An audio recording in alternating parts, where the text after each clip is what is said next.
Good morning to everyone. Today we are going to learn some chemical properties of alkanes. Though we have started the chemical properties of alkanes in last class, we would like to continue and hopefully today we can complete this chapter and also the chemical properties of alkanes. So to study the chemical properties, what we are going to learn today, bromination, that means part of halogenation, and also definitely part of substitution reaction. And already we have learned that all the alkanes give three different types of reactions, uh, not three, actually two: substitution and another one cracking or isomerization, like this way. So that types of reaction. So today we will be learning first some substitution reaction, including the bromination, iodination, fluorination, nitration, sulfonation, chlorosulfonation, and then we will learn some different types of reaction: oxidation, pyrolysis, isomerization, and aromatization. So I'm not going to give you details here right now, so let's start from the beginning. Bromination, as already we have seen for the chlorination, we have seen that the chlorination follows the chain reaction mechanism. So for chain reaction mechanism, you need to apply some heat or some ultraviolet ray so that it can break the bond between the molecule halogen. That means here we have bromine.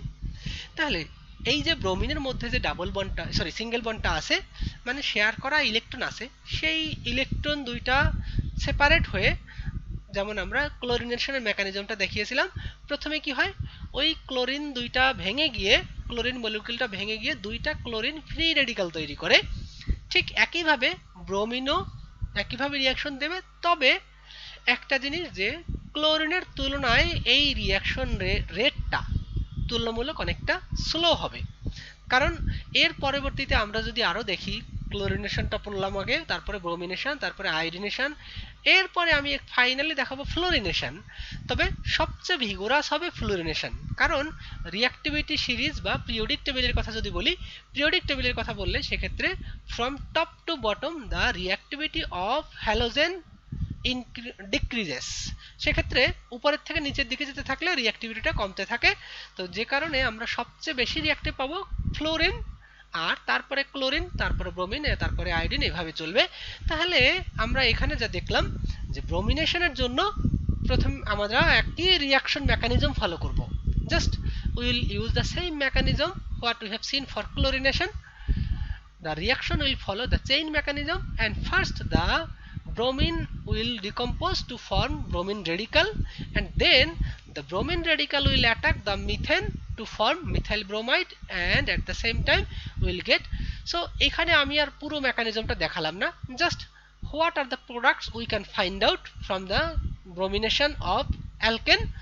So in previous lecture we have found chloromethane, তারপরে dichloromethane, এরপরে আরো আসছে কি trichloromethane, আর এরপরে আছে carbon tetrachloride. এরকম ছিল, আমরা প্রত্যেকটা স্টেপে স্টেপে এরকম করে পেয়েছি, এবং টার্মিনেশন স্টেপে এরকম কতগুলো প্রোডাক্ট পেয়েছি।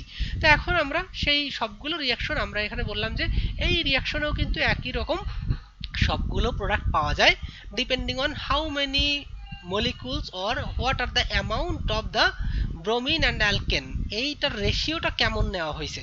যদি ব্রোমিনের অ্যামাউন্টটা অনেক বেশি থাকে সেক্ষেত্রে কি কন্টিনিউয়াসলি আমাদের এই রিয়াকশনটা এবং ফাইনালি এই যে কার্বন টেট্রা ব্রোমাইড এই পর্যন্ত পৌঁছে যেতে পারবে। But if we have only limited amount of bromine, in that case we can stop the reaction here, but still it has some possibility to form two methyl combined together, that means we can have ethane.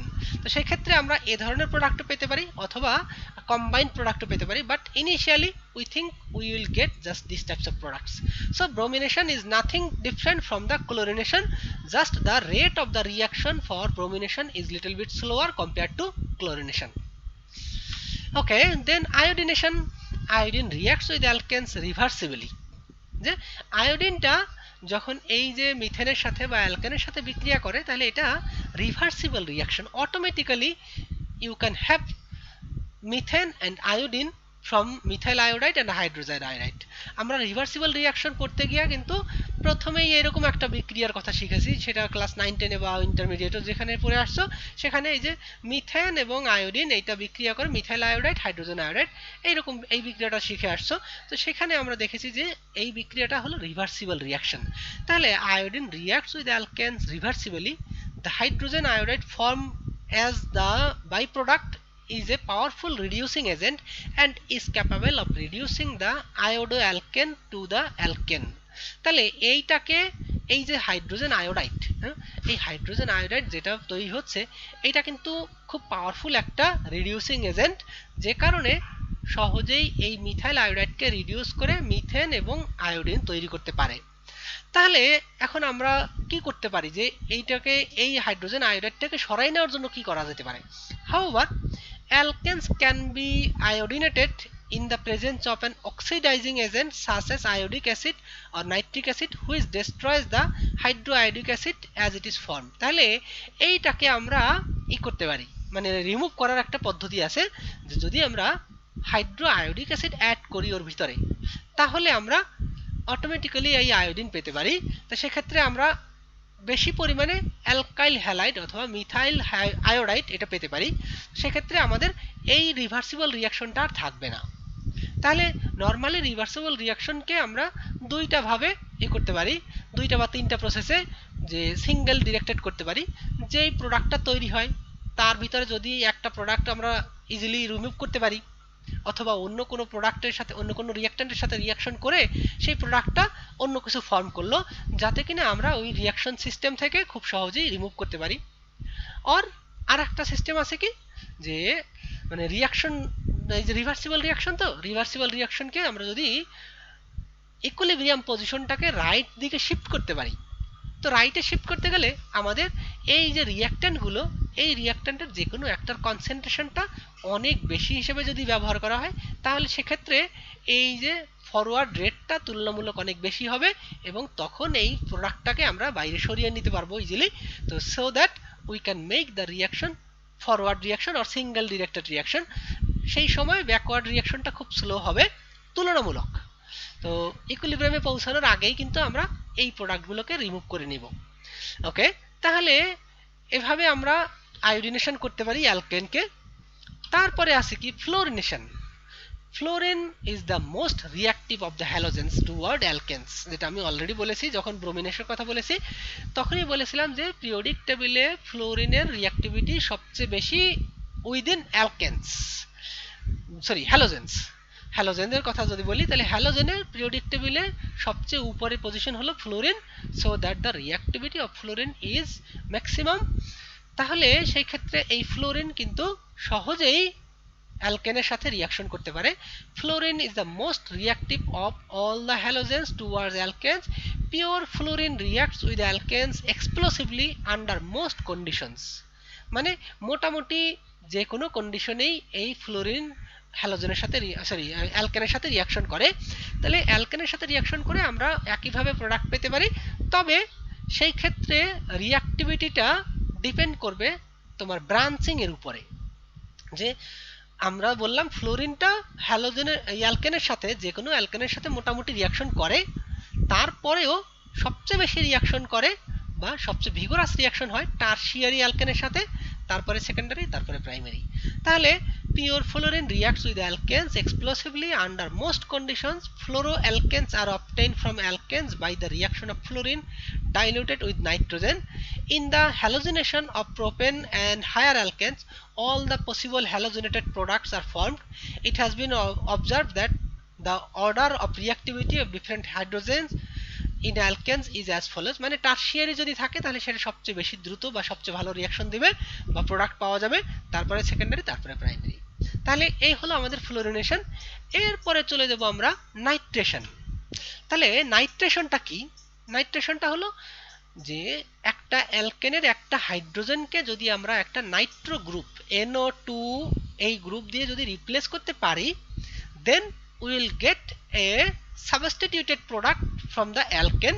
মানে hydrogen, এই দেখো এখানে একটা alkane আছে, এই অ্যালকেনের এই একটা হাইড্রোজেনকে যদি আমরা একটা নাইট্রো গ্রুপ দিয়ে রিপ্লেস করতে পারি, by some means or some other reaction condition applying। যে আমরা এখানে নাইট্রিক অ্যাসিড নিছি, নাইট্রিক অ্যাসিড নিয়ে ফিউমিং নাইট্রিক অ্যাসিড এবং তাকে কত 400 to 500 ডিগ্রি সেলসিয়াসে হিট করা হয়েছে, then will get a hydrogen substituted react product. হাইড্রোজেনটা কি দিয়ে সাবস্টিটিউট হচ্ছে বা রিপ্লেস হচ্ছে? নাইট্রো গ্রুপ দিয়ে।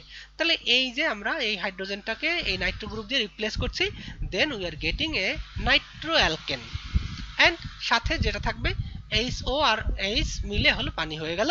তাহলে এটা কিন্তু সহজে রিয়াকশন করে না। যদি রুম টেম্পারেচারের কথা বলো, then you will not get any product at ordinary temperature, মানে রুম টেম্পারেচার যেটা বলি আমরা 25 to 30 ডিগ্রি সেলসিয়াস যাই বলি না কেন, at ordinary temperature alkanes do not react with nitric acid, সহজে বা রুম টেম্পারেচার কিন্তু রিয়াকশন করে না। দেন when a mixture of alkane and nitric acid vapor, মানে এই অ্যালকেনটা তো অবশ্যই নর্মাল টেম্পারেচারে আমরা ভ্যাপার হিসেবে পাই নর্মালি, যে যদি স্মল ই থাকে মানে লিস্ট নাম্বার অফ কার্বন থাকে, মিথেন মিথেন প্রোপেন বিউটেন এরকম চারটা যদি থাকে, এই চারটা কার্বন কন্টেইনিং, অথবা আরও অন্যগুলো হতে পারে, তবে সেই ক্ষেত্রে সেগুলো আমাদেরকে গ্যাসে কনভার্ট করতে হবে। তাহলে সেটা ভ্যাপার হতে হবে, তার মানে এদের ইন্টারনাল এনার্জিটা রিলেটিভলি অনেক বেশি থাকতে হবে। তখন যদি 400-500 ডিগ্রি সেলসিয়াসে হিট করা হয়, এখানে বলছে acid vapour nitric acid, alkane and nitric acid vapour, তার মানে এটা ফিউমিং, সোজা কথায় ফিউমিং নাইট্রিক অ্যাসিড অথবা vapour heated with one hydrogen atom of alkane is substituted. এই অ্যালকেনের একটা হাইড্রোজেনটা একটা নাইট্রো গ্রুপ দিয়ে সাবস্টিটিউট হয়, then we get the product nitro alkane. Methane এটা নাইট্রিক অ্যাসিডের সাথে 450 ডিগ্রি সেলসিয়াসে বিক্রিয়া করে নাইট্রো মিথেন তৈরি করে আর সাথে পানি। তাহলে the process is called vapour phase nitration and yields a class of compounds called nitroalkanes। তাহলে এই যে ধরনের প্রোডাক্টগুলো আমরা পাবো, দিস ইজ নোন অ্যাজ নাইট্রোঅ্যালকেনস। এরপরে দেখো সালফোনেশন, সবগুলো কিন্তু একই রকম, আমরা সাবস্টিটিউশন রিঅ্যাকশন পড়ছি এখানে। যে গতকালকে যতগুলো পড়েছিলাম বা লাস্ট ক্লাসে যা পড়েছিলাম, ক্লোরিনেশন ছিল, সেই ক্লোরিনেশনে কি হয়েছে, একটা করে হাইড্রোজেন প্রত্যেকটা স্টেপে স্টেপে একটা হাইড্রোজেন একটা ক্লোরিন দিয়ে রিপ্লেস হয়েছে। আজকে প্রথমে দেখলাম যে ব্রোমিনেশন, তারপরে আয়োডিনেশন, তারপরে নাইট্রেশন বা ফ্লুরিনেশন, সেগুলো সবগুলোই কিন্তু একটা হাইড্রোজেন একটা ওই গ্রুপ দিয়ে হয় হ্যালোজেন অথবা নাইট্রো অথবা এখন দেখতেছি সালফোনেশন।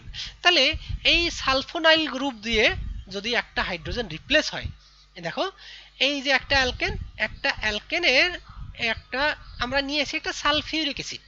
আসলে আমরা একটু মানে ইন্টেনশনালি সালফিউরিক অ্যাসিডের ফর্মুলাটাকে এইভাবে লিখছি। ওভারঅল দেখো কিন্তু সালফিউরিক অ্যাসিডই আছে এখানে, H2 তারপরে S, এখানে আছে 3 অক্সিজেনের 3টা আর এটা একটা 4টা।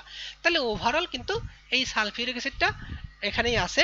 তাহলে আমরা ইন্টেনশনালি লিখছি এই কারণে যে এই OH আর এই হাইড্রোজেন মিলে একটা পানি তৈরি করে দিব, আর বাকি যে গ্রুপটা সালফোনাইল গ্রুপ, এই গ্রুপটা এই অ্যালকেনের এই হাইড্রোজেনেরটাকে রিপ্লেস করে বসে যাবে।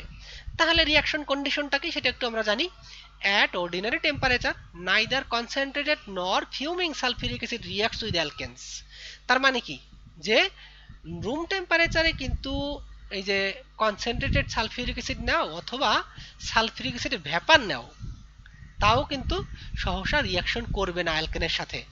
তার কারণ কি, আমরা লাস্ট ক্লাসে বলেছিলাম যে অ্যালকেনগুলোর মধ্যে যে মানে আনস্যাচুরেটেড, না ওটা স্যাচুরেটেড, অ্যালকেনগুলো তো স্যাচুরেটেড, তাহলে স্যাচুরেটেড হাইড্রোকার্বন হওয়ার কারণে এদের বন্ডগুলো এতটা স্ট্রং থাকে, সহজে এই বন্ডগুলো ভাঙে না, এবং এইগুলো ভাঙার জন্য আমাদের অনেক বেশি এনার্জি লাগে। তো সেই এনার্জিটা কিন্তু এই sulphuric acid concentrated sulphuric acid or fuming sulphuric acid, এই দুটো দিয়েও কিন্তু ব্রেক করা সম্ভব হয় না। তাহলে রিঅ্যাকশনটা কিভাবে হয়? However, when alkanes are subjected to a prolonged reaction with fuming sulfuric acid, মানে যদি এই রিঅ্যাকশনটা আমরা অনেকক্ষণ ধরে একটা চেম্বারে করার চেষ্টা করি, অনেকক্ষণ ধরে হিট করে অনেকক্ষণ ধরে ফিউমিং, তাহলে অর্ডিনারি টেম্পারেচারে হবে না। তাহলে অর্ডিনারি টেম্পারেচারে হবে না, তো সেক্ষেত্রে অনেকক্ষণ ধরে আমরা একটা চেম্বারে কি করলাম, যে ফিউমিং সালফিউরিক অ্যাসিড এবং কনসেন্ট্রেটেড ফিউমিং সালফিউরিক অ্যাসিড নিয়ে আর অ্যালকেন নিয়ে যদি রেখে দেই তাহলে সেই ক্ষেত্রে একটা হাইড্রোজেন একটা সালফোনাইল গ্রুপ দিয়ে রিপ্লেস হতে পারে। তাহলে এই দেখো অ্যালকাইল সালফোনিক অ্যাসিড একটা প্রোডাক্ট পাওয়া যাবে। এই যে সালফোনাইল গ্রুপটা এই হাইড্রোজেনটাকে রিপ্লেস করে এখানে বসে যাচ্ছে অ্যালকাইলের সাথে, তাহলে নামটা হচ্ছে অ্যালকাইল সালফোনিক অ্যাসিড। আর সাথে এই OH এবং হাইড্রোজেন এই দুইটা মিলে একটা পানি তৈরি হচ্ছে, যেটা আসলে সাইড প্রোডাক্ট হিসেবে পাবো। তাহলে এখন আমরা দেখি one hydrogen atom of an alkane is replaced by a sulphonic acid group, sulphonyl বলি এভাবে। This process is called sulphonation and the products are sulphonic acid. তাহলে এই যে প্রোডাক্টটা পাচ্ছি এইটা অথবা এটা যাই বলি না কেন, তাহলে লোয়ার অ্যালকেনস ডু নট রিঅ্যাক্ট, মানে যদি এই রিঅ্যাকশনের ক্ষেত্রে একটা এই জিনিস আছে যে অবশ্যই মানে টারশিয়ারি হাইড্রোজেন থাকতে হবে। যদি টারশিয়ারি হাইড্রোজেন যদি না থাকে তাহলে সেক্ষেত্রে স্মলার কার্বন কন্টেইনিং অথবা মিথেন বা ইথেন এরকম যদি কোনো কম্পাউন্ড থাকে তাহলে সেগুলো কিন্তু খুব সহসা রিঅ্যাকশন করে না। কারণ কি? The lower alkanes do not react unless they have a tertiary hydrogen atom, because the easy of replacement of hydrogen atom is tertiary, তারপরে সেকেন্ডারি, তারপরে প্রাইমারি। তাহলে সবচেয়ে বেশি সহজ বা সবচেয়ে সহজ হলো টারশিয়ারিটাকে রিমুভ করা, তারপরে সেকেন্ডারি, তারপরে প্রাইমারি। যে কারণে আমরা এখানে বলবো যে যদি মানে স্মলার বা মিথেন ইথেন এরকম ধরে ছোট মলিকুলগুলো খুব সহসা রিঅ্যাকশন করে না। তো খুব সহসা রিঅ্যাকশন না করলে তাহলে কেন রিঅ্যাকশন করে না? Because that molecule, if they do not have a tertiary hydrogen atom, then they do not react. So because the reactivity of alkanes towards sulfuric acid is tertiary, then secondary, then primary.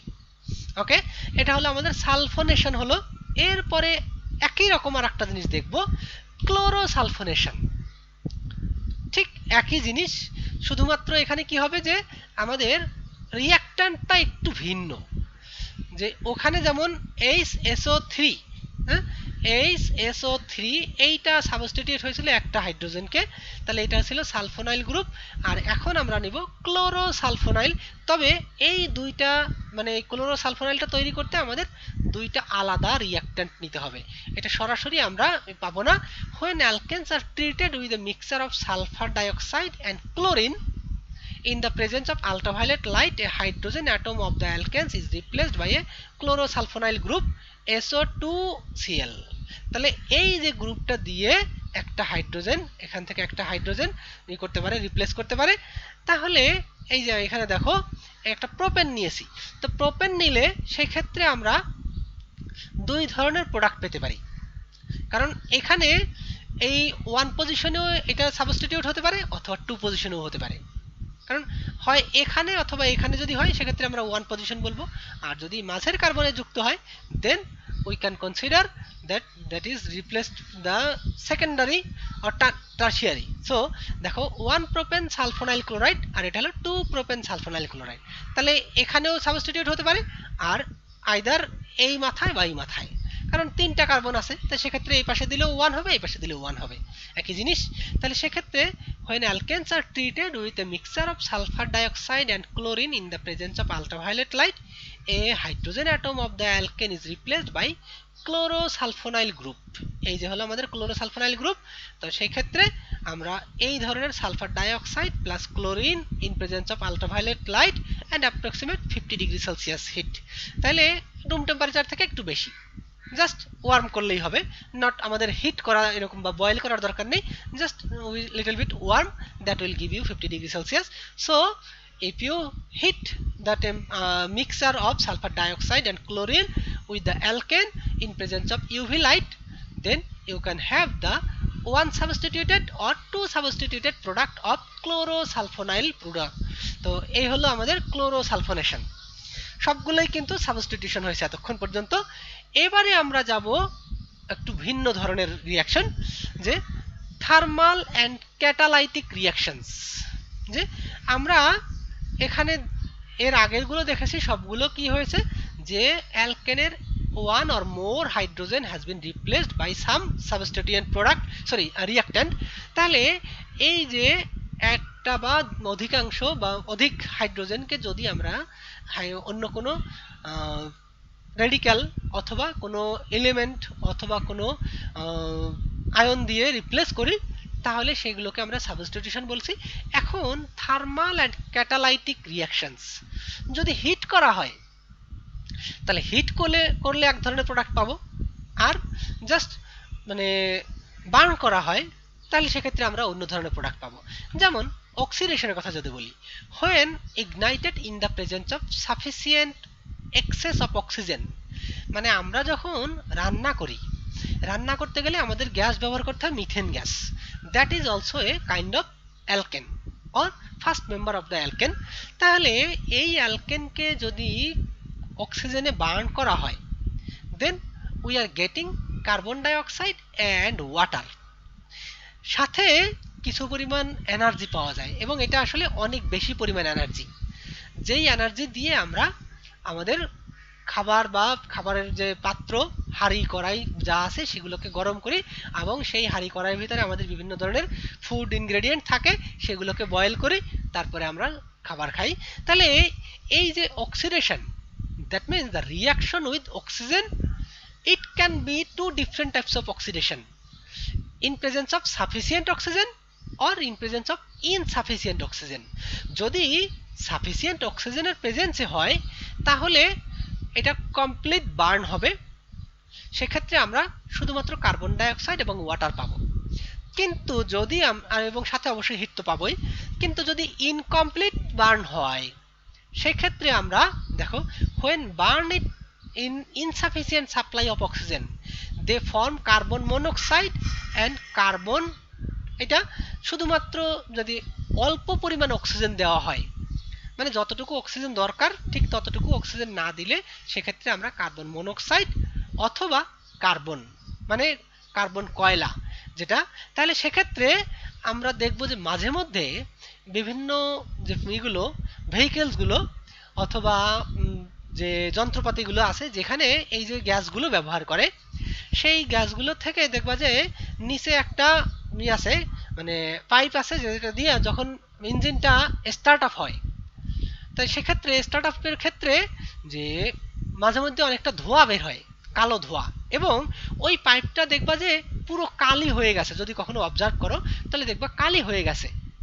কি কারণে? আসলে কিন্তু যদি আমরা যে ফুয়েলগুলো দিচ্ছি, আমরা normally এই যে ফুয়েলগুলো দেই গাড়িতে, সেটা অকটেন হতে পারে অথবা যে ডিজেল বা কেরোসিন, ডিজেল একই রকমের উপাদান, বাট একটু স্ট্রাকচার ভিন্ন আছে, তাহলে সেক্ষেত্রে নর্মালি আমরা ইঞ্জিনগুলোতে আইদার পেট্রোল অথবা অকটেন অথবা এই যে ডিজেল এগুলো ব্যবহার করি। তাহলে সেক্ষেত্রে এগুলোও কিন্তু অ্যালকেন। তাহলে অ্যালকেন যদি হয়, অ্যালকেনকে বার্ন করলে আমরা পাই কি? এই হলো আমাদের অ্যালকেন বার্ন করলে কার্বন ডাইঅক্সাইড, ওয়াটার আর হিট, যেই হিট দিয়ে আমরা বিভিন্ন ধরনের কাজ করি, সেটা হতে পারে রান্না করা অথবা গাড়ি চালানো অথবা অন্য যে কোনো কাজ। তাহলে আমরা কালিটা কোত্থেকে পাচ্ছি? এই যে আমরা বললাম যে ওই যে সাইলেন্সার বলে না, সাইলেন্সার, এই যে তাহলে ওই সাইলেন্সার যে ওইটা অংশটা, তাহলে সেটা কেন কালো হবে কেন? কারণ এই কার্বন ডাইঅক্সাইড গ্যাস উড়ে যাবে, ওয়াটার ভ্যাপার তাও উড়ে যাবে, তাহলে ওইটা কালো হওয়ার কারণটা কি? কারণ হলো যে আমরা যে ফুয়েলগুলো দিচ্ছি সেই ফুয়েলগুলো যদি কমপ্লিটলি বার্ন না হয়, সেক্ষেত্রে আমরা এই যে আনবার্নড কার্বন হিসেবে পাবো। আনবার্নড কার্বন মানে কয়লা, সোজা। আমরা যদি এই করি, এই যে বিভিন্ন সময় কেউ কেউ জ্বালানি হিসেবে কাঠ ব্যবহার করে, তাহলে কাঠ ব্যবহার করে এটাকে যদি বার্ন করা হয় সেক্ষেত্রে সেটা কয়লা তৈরি হয়। তাহলে কয়লা যেটা কার্বন, তাহলে আনবার্ন কার্বন যেটা থাকে ওই কয়লাটাই কিন্তু ওই যে ইঞ্জিনে অথবা গাড়ির যে সাইলেন্সার আছে, যে লাইনটা আছে, ওই পাইপটা ওইখানে জমা হয়। তাহলে আস্তে আস্তে আস্তে আস্তে অনেক দিন ধরে একটু একটু করে আনবার্ন কার্বন জমা হতে হতে ওটা একটা পুরো লেয়ার পড়ে যায়, অথবা কখনো কখনো অনেক পুরু হয়ে যায়। তো সেক্ষেত্রে এটা হলো যে আনবার্ন কার্বন যেটা পাই আমরা, তার মানে ইনসাফিসিয়েন্ট অক্সিজেনের প্রেজেন্সে যদি অ্যালকেনগুলোকে বার্ন করা হয়, then we can get carbon monoxide and carbon, এই ধরনের প্রোডাক্ট পাওয়া যেতে পারে। আর সাথে যে ভ্যাপার যা পাচ্ছি সেটা তো হিসেবে ভ্যাপার পেলে উড়ে যাবে। তাহলে এইবার তোমাদেরকে আমি একটা গল্প বলি। গল্প হলো কি, যে একবার দেখা গেল কি, এক লোক ইসের মধ্যে, মানে একটা ঘরের মধ্যে একটা হারিকেন জ্বালিয়ে পুরো জানলা দরজা সব বন্ধ করে ঘরের মধ্যে ঘুমিয়ে আছে। পরের দিন সকালবেলা দেখা গেল কি, সে লোকটা মারা গেছে। কেন বলতে পারবা? কার্বন মনোক্সাইড বেশি হয়ে গেছিল। হ্যাঁ, কার্বন মনোক্সাইড বেশি হয়ে গেছিল। তাহলে কি হবে কার্বন মনোক্সাইড বেশি হলে? কার্বন মনোক্সাইড আমাদের ব্লাডে, হুম। মানে এটা আমাদের জন্য ক্ষতিকর, হ্যাঁ, লাইক ইয়েস, ইরিভার্সিবল ক্ষতিকর। রিঅ্যাকশন ঠিক আছে। করে। হ্যাঁ। বাকি কেউ অন্যভাবে বলতে পারবা ক্লিয়ারলি? ওর আইডিয়াটা ঠিক আছে, বাট মানে কনক্রিট না, একটু আর একটু সুন্দর করতে হবে আর কি। অন্য কেউ? স্যার, আমাদের হিমোগ্লোবিনের সাথে রিভার্সিবল রিঅ্যাকশন করে, আচ্ছা। I guess. Carboxy haemoglobin. Yes, carbon monoxide oxygen ইসের সাথে, হিমোগ্লোবিনের সাথে বিক্রিয়া করে, তাহলে একটা মানে সোজা কথায় রক্তটাকে জমাট বাঁধিয়ে ফেলে, ক্লট করে ফেলে, যে কারণে আমাদের যে শ্বাস প্রশ্বাস বা রক্ত চলাচল বন্ধ হয়ে যায়, তাহলে মানুষ মরে যাবে। তাহলে এই হলো, তার অক্সিজেনটা আর নিতে পারছে না বা অক্সিজেন সাপ্লাই হচ্ছে না, যে কারণে সে ওইখানে মারা যাবে ঘরের মধ্যে। হয়তোবা কেউ কেউ মনে করতে পারে যে তাকে ভূতে এসে মেরে গেছে, কিন্তু তোমরা সায়েন্সের স্টুডেন্ট এবং মডার্ন স্টুডেন্ট, তোমরা সবসময় বিশ্বাস করবা দুনিয়াতে ভূত পেতনি বলে কিচ্ছু নেই, কখনোই ছিল না, এখনো নেই। আমি এটা নিজেও বিশ্বাস করি না, তোমাদেরকেও বলবো যে এটা কখনোই বিশ্বাস করবো না যে ভূত পেতনি বলে কিছু আছে। হয়তোবা আমরা ইনস্ট্যান্টলি, ওই যে যে যারা গ্রামের মানুষ, তারা হয়তোবা জানে না যে আসলে কার্বন মনোক্সাইডটা কি এবং কার্বন মনোক্সাইড শরীরের মধ্যে গেলে কি হয়। তো সেক্ষেত্রে তারা জানবে না, তারা বলবে যে হ্যাঁ ভূতে মেরে গেছে। কিন্তু তুমি তো জানো যে এটা কার্বন মনোক্সাইড আমাদের রক্তের সাথে মিশে গেলে সেক্ষেত্রে ওই রক্তটা হয়ে যায়, মানে অক্সিজেন এটা আর থাকে না, সেক্ষেত্রে কার্বক্সি হিমোগ্লোবিন, যে কার্বন মনোক্সাইড কার্বক্সি হিমোগ্লোবিন তৈরি হয়, যে কারণে রক্ত জমাট বেঁধে যায়, মানুষ মরে যায়। সিম্পল। তাহলে এখানে ভূতের কিছু নাই, ঘাড়ও ভাঙতে পারবে না, কিছুই করতে পারবে না। ঠিক আছে। আচ্ছা, তাহলে এই হলো আমাদের যদি আনবার্ন কার্বন। তাহলে সেই ক্ষেত্রে যদি ওই লোকটার ঘরের দরজা জানালা খোলা থাকতো, সাফিসিয়েন্ট অক্সিজেন আসতে পারতো, তো সেক্ষেত্রে অ্যালকেনগুলো, যে অ্যালকেন আমরা যে কেরোসিন ব্যবহার করছি, তাহলে কেরোসিন একটা অ্যালকেন, সেই অ্যালকেনটা পুরে কমপ্লিটলি কার্বন ডাইঅক্সাইড এবং মানে ওয়াটার তৈরি হইতো, অথবা ওয়াটার ভ্যাপার, এবং সেটা কার্বন ডাইঅক্সাইড কিন্তু আমাদের জন্য অতটা ক্ষতিকর না। কার্বন মনোক্সাইড যত ক্ষতিকর, কার্বন ডাইঅক্সাইড অতটা ক্ষতিকর না। তো আর একটা জিনিস আছে, কার্বন ডাইঅক্সাইড ইসের থেকে, এই এয়ারের থেকে একটু হেভি। এয়ারে বেশিরভাগ তো থাকে নাইট্রোজেন আর অক্সিজেন, যে কারণে নাইট্রোজেনের ম্যাস এবং কার্বন ডাইঅক্সাইডের ম্যাস আর অক্সিজেনের ম্যাস হিসাব করে দেখো যে আসলে কেন ভারী। যে কার্বন ডাইঅক্সাইড তোমরা এরকম হয়তো শুনে থাকবা যে মানে সবসময় কার্বন ডাইঅক্সাইড একটু ভারী হয়। তো ভারীটা কেন? জাস্ট মলিকুলার ওয়েট ক্যালকুলেট করো। বায়ুতে থাকে নাইট্রোজেন, দুইটা নাইট্রোজেন যদি ধরো N2, তাই না? N2 নাইট্রোজেনের ম্যাস হলো 14 14 28। অক্সিজেন, তারপরে অক্সিজেন হলো 16 16 32। তারপরে আর কি আছে? কার্বন ডাইঅক্সাইডের ম্যাস হলো 44। তাহলে সেক্ষেত্রে আমরা সহজেই দেখতে পাচ্ছি যে কার্বন ডাইঅক্সাইড রিলেটিভলি অক্সিজেন বা নাইট্রোজেন এর তুলনায় ভারী, যে কারণে আমাদের যে কোনো ঘরের মধ্যে এই থাকলে যে কার্বন ডাইঅক্সাইডটা সের মধ্যে মানে এই লোয়ার লেভেলে থাকে। সে কারণে যদি ঘরের মধ্যে থাকো, ফ্লোরে ঘুমানোর চাইতে বেটার হবে একটু উঁচু জায়গায় ঘুমানো। ঠিক আছে। এই কারণে কিন্তু আমরা এসের একটু খাট বা উঁচু জায়গায় ঘুমানোর চেষ্টা করি। এটা আসলে সাইন্টিফিক্যালি, এটা ফ্লোরে ঘুমালে যে ঘুম খারাপ হবে এমন না, তবে যদি আলো বাতাস সাফিসিয়েন্ট থাকে সেক্ষেত্রে দ্যাটস ফাইন। কিন্তু যদি কার্বন ডাইঅক্সাইডের পরিমাণটা বেশি হয়ে যায়, সেক্ষেত্রে ফ্লোরে ঘুমানোটা একটু রিস্কি। এনিওয়ে, তো কার্বন ডাইঅক্সাইড অতটা ক্ষতিকর না যতটা কার্বন মনোক্সাইড। তাহলে এখন আমরা দেখি পাইরোলাইসিস। পাইরোলাইসিসটা কি?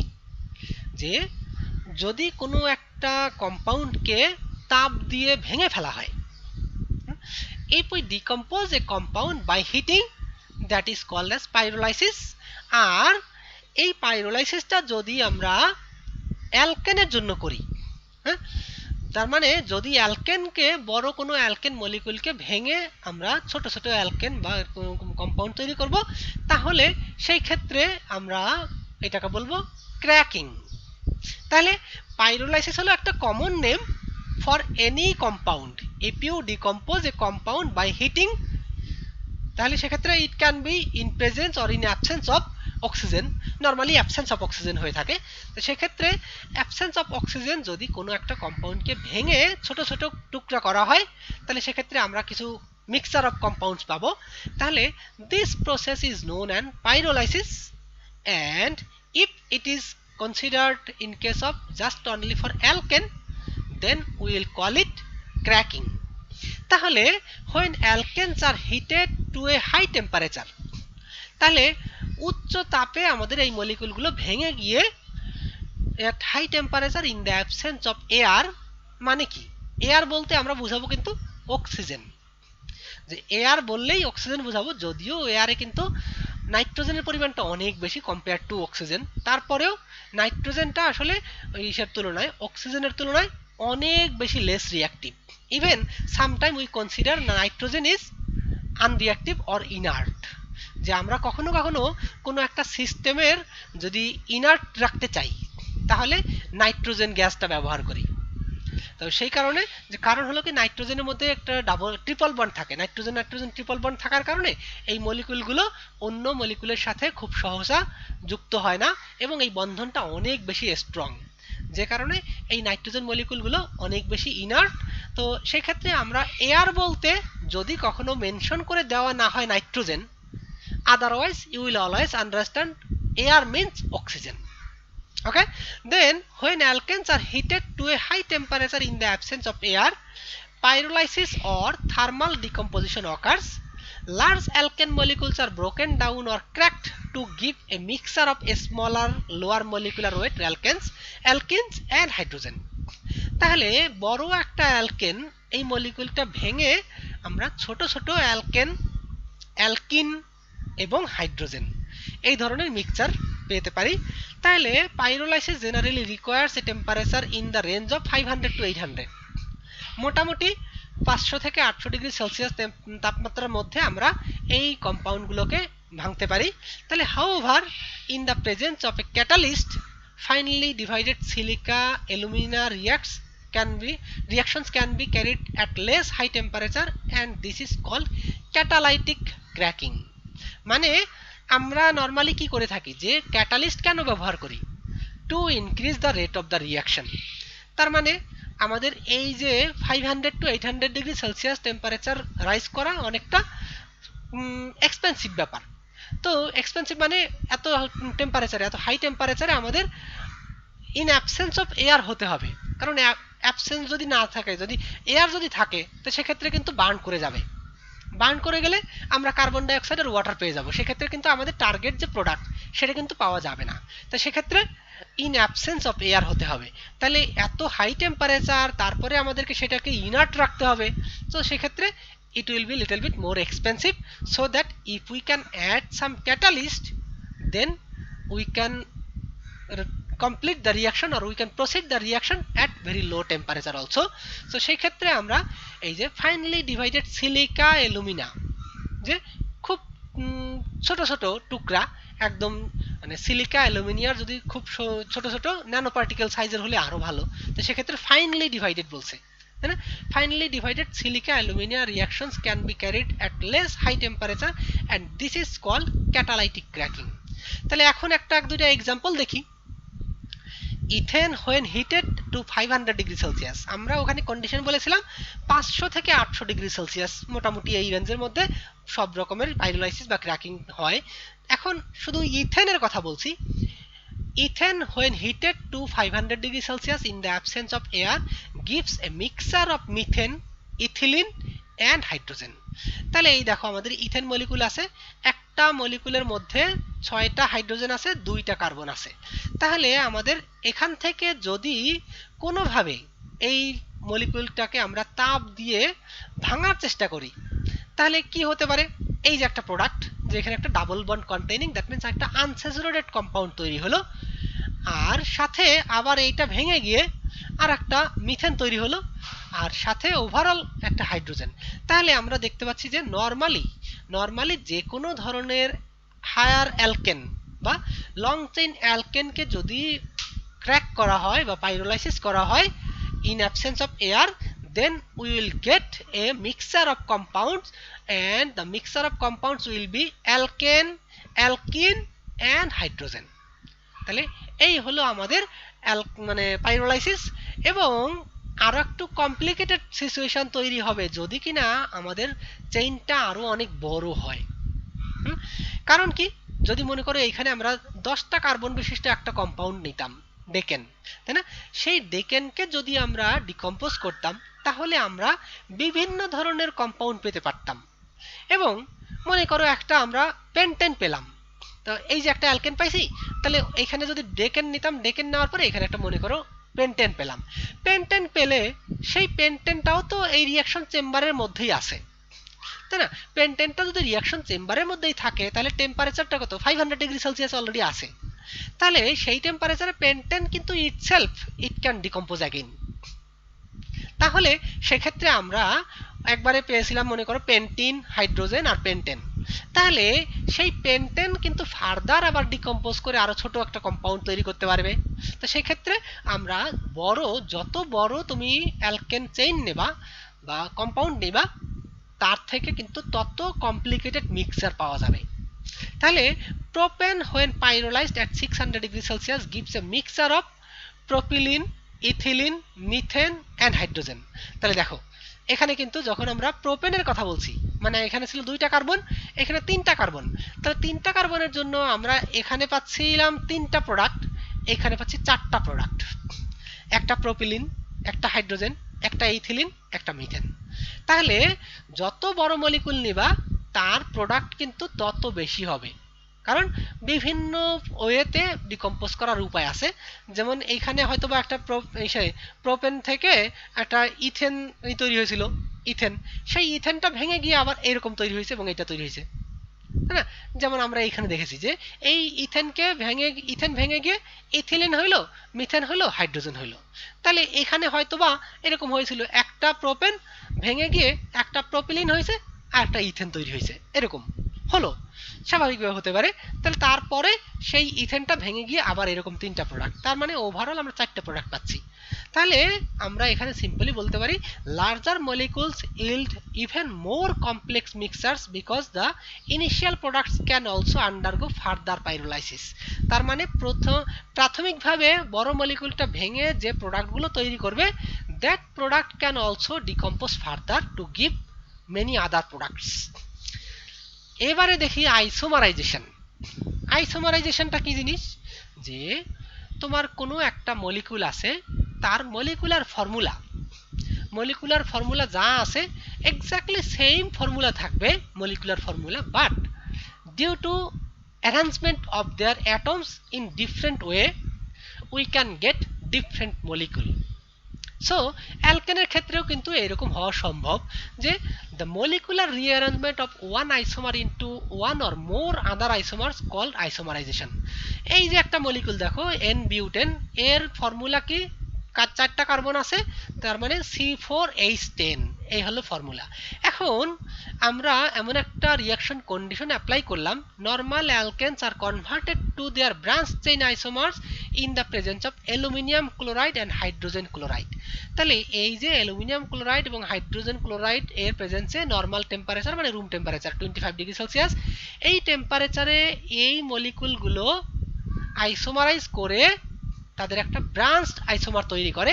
দেখো এই যে মলিকুলটা তৈরি হয়েছে এইটা ছিল নরমাল বিউটেন, আর এইটা হয়ে গেল আইসোবিউটেন, অথবা এটাকে আমরা বলতে পারি 2-মিথাইল প্রোপেন।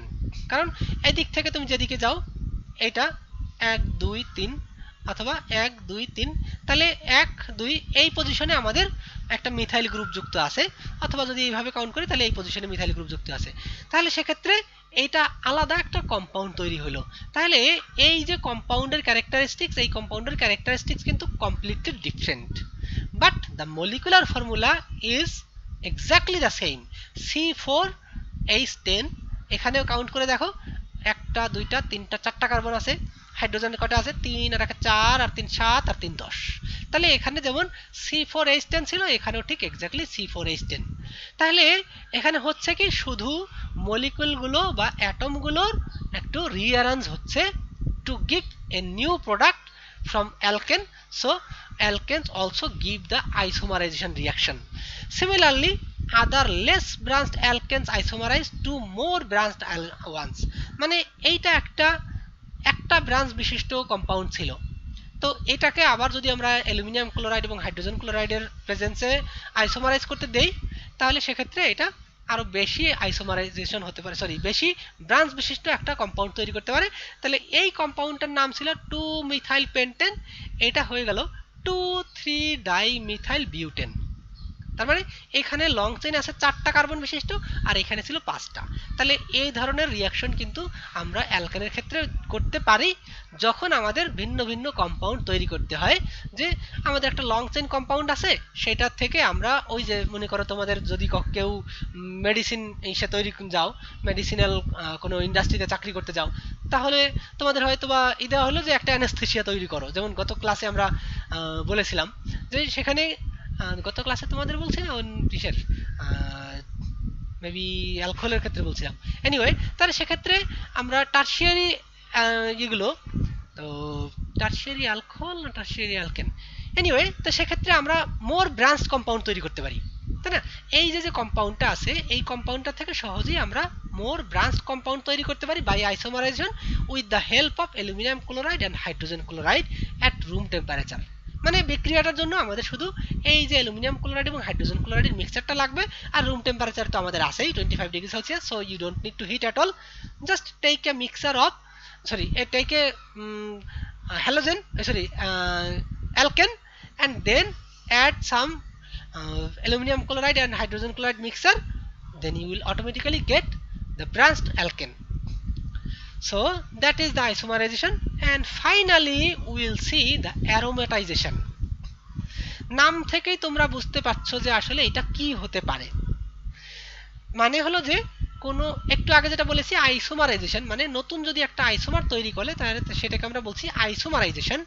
আর এখানে একটা অ্যালকেন থেকে লং চেইন অ্যালকেন থেকে যদি একটা অ্যারোমেটিক কম্পাউন্ড তৈরি হয় তাহলে সেটাকে বলবো আমরা অ্যারোম্যাটাইজেশন। তাহলে দেখো কিভাবে সম্ভব, এই দেখো এন হেক্সেন, তাই না? এন হেক্সেন নরমাল হেক্সেনে আছে কি C6H12, সরি C6H14। তাহলে এখানে 6টা কার্বন আছে এবং 14টা হাইড্রোজেন আছে। যদি কাউন্ট করে দেখো এখানে 3টা এখানে 3টা আর বাকি এখানে আছে 1 2 3 4, 4 2 8টা আর 6 14টা। তাহলে 14টা হাইড্রোজেন আর 6টা কার্বন। তাহলে এই যে কম্পাউন্ডটা আছে এখান থেকে আমরা এই যে Cr2O5, হ্যাঁ Cr2O5 সাপোর্টেড, এটা কি এক্স্যাক্টলি আমি আসলে একটু কনফিউজড, আসলে Cr2O5 না Cr2O3। তো আমি এখানে Cr2O5 লিখছি, আমার মনে হয় এটা Cr2O3 হওয়া উচিত। তো একটু কনফার্ম করে দেখতে পারো যে অনলাইনে, আমি মনে হয় বই থেকে নিতে গিয়া এটাকে I think it should be Cr2O3, কারণ দেখে মনে হচ্ছে এটা 3। তাহলে alkanes containing 6 to 10 carbon atoms are converted into benzene. It's homologous at high temperature and in the presence of a catalyst. The process called aromatization takes place by simultaneous dehydrogenation. Dehydrogenation মানে এইখানে অনেকগুলো access hydrogen ছিল, সেই হাইড্রোজেনগুলোকে যদি আমরা এই যে catalyst এবং হিট করে রিমুভ করে দিতে পারি তাহলে আমরা এই যে দেখো 4 মলিকুল হাইড্রোজেন আমরা এখানে রিমুভ করে দিয়েছি, 4 2 8টা hydrogen, then we have 6 carbon and 6 hydrogen so that they can combine to give a benzene molecule. তাহলে the process called aromatization takes place by simultaneous dehydrogenation and cyclizing of an alkane to give the aromatic hydrocarbon containing the same number of carbon atoms. তাহলে এখানে যতগুলো carbon ছিল এখানেও ঠিক ততগুলো carbon থাকবে, but হাইড্রোজেনটা remove হয়ে যাবে। Thus, when N-hexane is passed over Cr2O3 supported over alumina at 600 degrees Celsius, benzene is produced. তাহলে আমরা N-hexane থেকে বেনজিন মলিকুল তৈরি করতে পারছি by some reaction and using the catalyst chromium oxide and alumina at 600 degrees Celsius. তাহলে এই রিঅ্যাকশনটা হলো আমাদের অ্যারোমাটাইজেশন রিঅ্যাকশন, আর এরকম রিঅ্যাকশন কিন্তু অ্যালকেন দিয়ে থাকে। So this is the end of my class, and if you have any question and comments regarding this, then you are welcome.